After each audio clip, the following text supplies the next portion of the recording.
Hi there, good morning, good afternoon, and good evening. So in this video, I'm going to teach you how to tag products on your Instagram posts.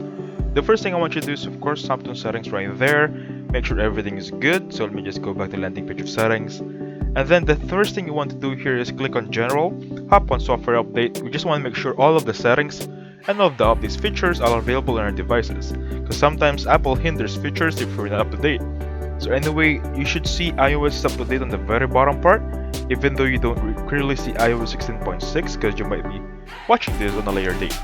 Next one is please hop onto App Store. Next thing we want to make sure of is, since we already check our version of iOS, we're going to check the version of our Instagram account, or rather Instagram application. So on here, you should see open. If you see update right here, make sure you click on update before opening Instagram, and then before proceeding on the video. That being said, click on open if you have updated, and let me just go back on the basic landing page of my account. So this should be my landing page, okay? I'm currently using my dummy account right here. So to add a photo or to tag a product on your post, simply add the post right there. Let me just choose a product to post here. Any random photo will do, by the way. Let me just choose the one right here. Give me a second, guys. Where is the one I was choosing earlier? This one. So with this photo, just simply click on next. Just simply, for example, you're just posting a photo. Click on next right there.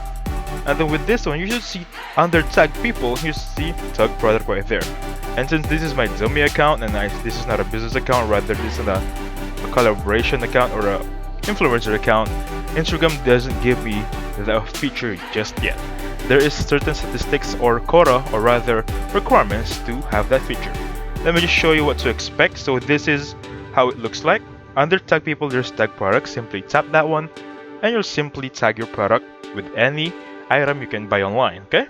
That being said, thank you so much for watching. Please hit the like button, subscribe, and I'll catch you on the next one.